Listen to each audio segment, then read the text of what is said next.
مسجد سے ہی آیا تھا اور میں حضرت سید عبدال صاحب کی بلا کے در کا ایک ادنا سا کتا ہوں اور میری کچھ مثال بھی نہیں ہے حضرت کے سامنے، بلکہ آپ کو حضرت ہی کو سننا ہے، بس میں تمہید کے لیے کھڑا ہوا ہوں۔ اس سے سرکار تاج الاولیاء چل رہا ہے اور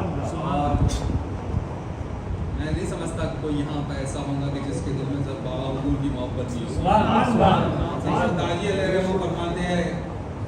جانشین احمد مختار تاج الاولیاء،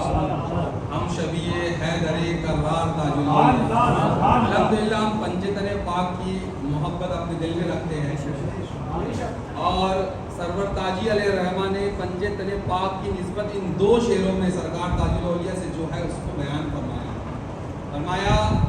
جانشین احمد مختار تاج الاولیاء، ہم شبیہ حیدر کرار تاج الاولیاء۔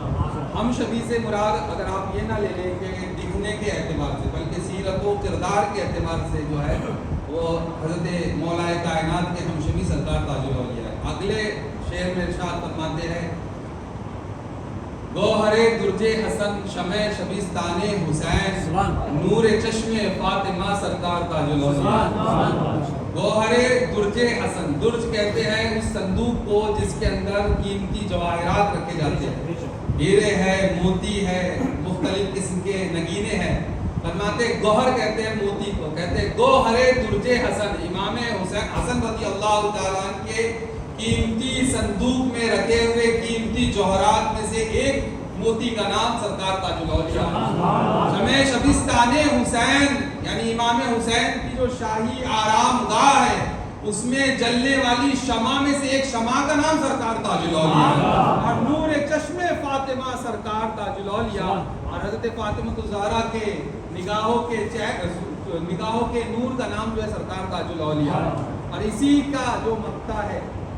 اکثر لوگ جو شعراء حضرات ہیں وہ ادھر سے ادھر ملا دیتے ہیں، مگر یہ سرور تاجی علیہ رحمہ کا اسی جو منقبت کا یہ شعر ہے کہ ہر بلائے ناگہانی سر سے سرور ٹل گئی جب کہا میں نے کہ یا سرکار تاج الاولیاء۔ سرکار تاج الاولیاء کا عرص مبارک کا ہے، بس ایک واقعہ بیان کر کے رخصت پاؤں گا لے لوں گا کہ سرکار تاج الاولیاء کو ہمارے ہاں جو جس طرح سے پریزنٹ کیا جاتا ہے یہ کہا جاتا ہے کہ وہ صرف ایک مجذوب ولی ہے، نہیں بلکہ آپ جو اہل علم ہے وہ جانتے ہیں کہ آپ پر زیادہ تر جذب کے عالم رہا لیکن سلوک میں بھی آپ رہے ہیں، اس لیے سالک مجذوب جو ہے پاکستان کے جو بالخصوص جہاں حضرت کے خلیفہ خاص حضرت یوسف تاجی علیہ رحمہ جو سلسلہ تاجیہ کو یہاں سے کراچی لے کے گئے، وہاں کے بزرگوں کو جب آپ سنیں گے تو وہ یہی کہیں گے کہ سالک مجذوب، یہ دونوں لفظ کو ایک ساتھ استعمال کرتے ہیں۔ تو ہم دیکھتے ہیں کہ بابا حضور جب بہت سے ایسے موقع آئے جب بابا حضور کے جوابات ایسے ہوتے تھے کہ انسان کی عقل جو ہے حیران ہو جاتی ہے۔ حضرت یوسف تاجی علیہ رحمہ فرماتے ہیں کہ بابا حضور نے ہمیں کہا کہ تزکیہ نفس کے لیے یہ دیا حکم کہ نمک مرچی کا کوئی نہیں کھائے گا، نمک مرچی کا یوز نہیں کرنا، کالی چائے پیتے اللہ اللہ کرتے، یہ بابا جان کا مشہور جملہ ہے۔ تو کہا کہ ہم 2 مہینے ہم پر وہ گزرے کہ ہم نے کچھ نمک مرچی کا نہیں کھایا تھا۔ تو ایک دن رات میں خیال گزرا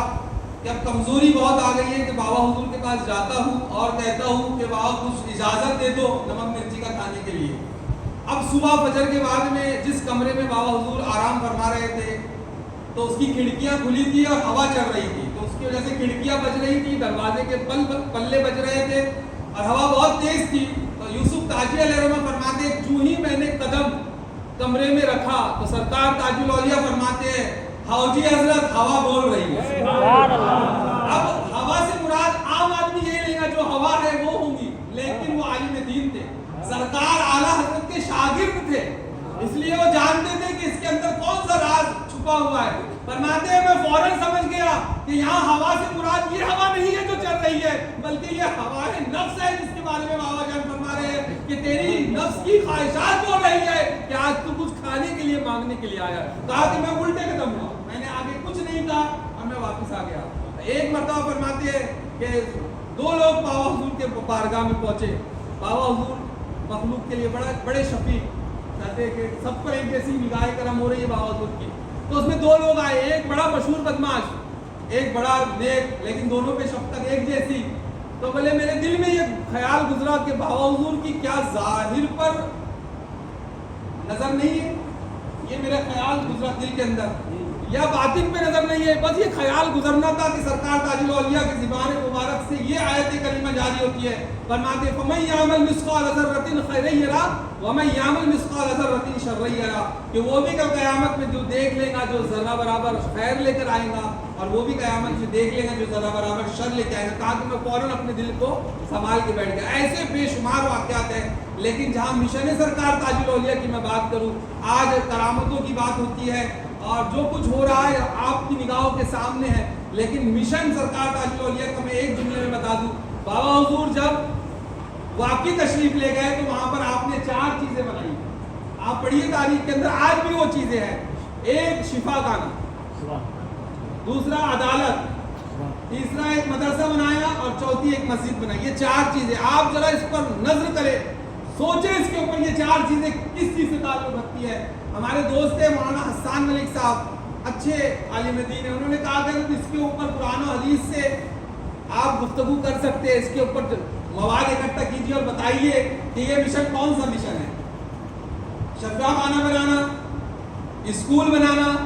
کورٹ بنانا اور اس کے بعد میں مسجد بنانا، یعنی دنیا اور دین دونوں چیز کو بابا حضور نے بتایا کہ آپ کو ایک طرف نہیں چلنا ہے بلکہ دنیا کے حساب سے اپنے آپ کو ہر اعتبار سے ترقی کرنا، یہ بابا حضور کا مشن تھا۔ الحمدللہ آج 100 سال سے بھی زیادہ ہو گئے حضور، بابا حضور دنیا سے تشریف لے گئے، لیکن آپ کا فیض جو ہے وہ آج بھی جاری و ساری ہے۔ اور الحمدللہ میں بات کروں عارف باللہ سید السادات حضرت سید عبدال صاحب قبلہ کی، تو کل ہی ہم نے بابا حضور کے اوپر کچھ ایک پوڈ کاسٹ بنایا، الحمدللہ ایسی پیاری گفتگو حضرت نے فرمائی اور ایسے علم کا اس کے اندر بیان فرمایا کہ میں نے اس کے شروع میں بھی ایک بات کہی اور آخر میں بھی ایک بات کہی، اور حضرت نے مجھے کہا کہ حضرت کا تعارف پیش کر دینا، تو حضرت کا تعارف پیش کرنا میرے نزدیک تو ایسا ہے جیسے سورج کو چراغ دکھانا ہے نا۔ تو میں کہتا ہوں کہ صرف حضرت کی زیارت کیجئے، یہ حضرت کی ذات جتنا فیض آپ لے سکتے ہیں ہے نا لے لیجئے علمی اعتبار سے۔ میرا اپنا مشاہدہ حضرت کے پاس جب ہم بیٹھتے ہیں تو سوائے علمی گفتگو کے اور کوئی چیز نہیں ہوتی، یہ ہمارا اپنا کوئی لفظ ہی نہیں ہے مسجد کے اندر کھڑا ہو کہ کوئی بولے گا کہ پیر صاحب کی تعریف کرے، ہم کسی کی تعریف نہیں کرتے ہے نا، لیکن جس در پہ بک جاتے ہیں پھر اس در پہ ہمیشہ ہی رہتے ہیں نا، جس در پہ بک گئے تو بک گئے، پھر لاکھ طوفان آئے۔ اعلیٰ حضرت ایک شعر مطلب ایک شعر اعلیٰ حضرت کا، اعلیٰ حضرت فرماتے ہیں، دیکھیے مریدین بھی حضرت کے ہوں گے یہاں پر ہے نا، اعلیٰ حضرت نے یہ شعر تو نعت کے اندر لکھا لیکن اس کو سمجھیے میری نظر سے۔ اعلیٰ حضرت فرماتے ہیں دل ابس خوف سے پتا سا اڑا جاتا ہے، دل خامخواہ، ابس یعنی خامخواہ، کہتے ہیں حالات ٹھیک نہیں ہے حضرت، کاروبار نہیں چل رہے، بڑی مصیبت ہے، ملک کے حالات ٹھیک نہیں ہے، اعلیٰ حضرت فرماتے ہیں دل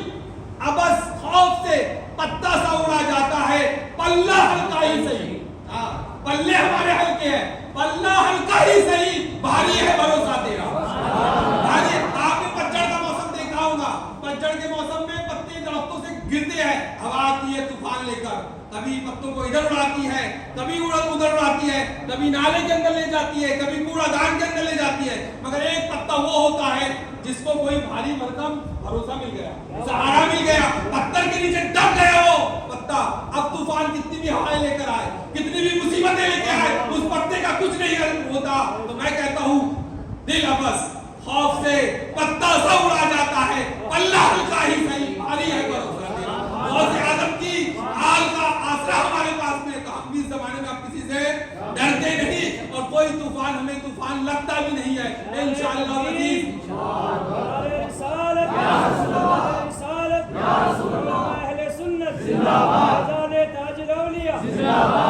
انشاءاللہ حضرت کا فیضان جاری رہے گا اور حضرت کے پیچھے پیچھے ہم ہیں، اور ہم نے تو سارے کام ان پہ چھوڑ دیے ہے نا، ہزار مصیبتیں ہوں گی لیکن ہم تو بس ان کے دامن سے چمٹے ہوئے، یہ ہمارا سرمایہ ہے، کل سرمایہ ہمارا یہی ہے۔ بس اللہ کی بارگاہ میں دعا کرتے ہیں کہ اللہ حضرت کے علم میں، عمر میں، فضل میں، کمال میں خوب برکت عطا فرمائے، اور جو رحمتیں ان پہ برس رہی ہے اس کے چند شیٹیں ہمیں بھی عطا فرما دے، انشاءاللہ ہماری دنیا بھی کامیاب ہو جائیں گی اور آخرت بھی کامیاب ہو جائیں گی۔ دیکھ لیجئے بلا تاخیر میں حضرت کو خود دعوت خطاب دے رہا ہوں کہ حضرت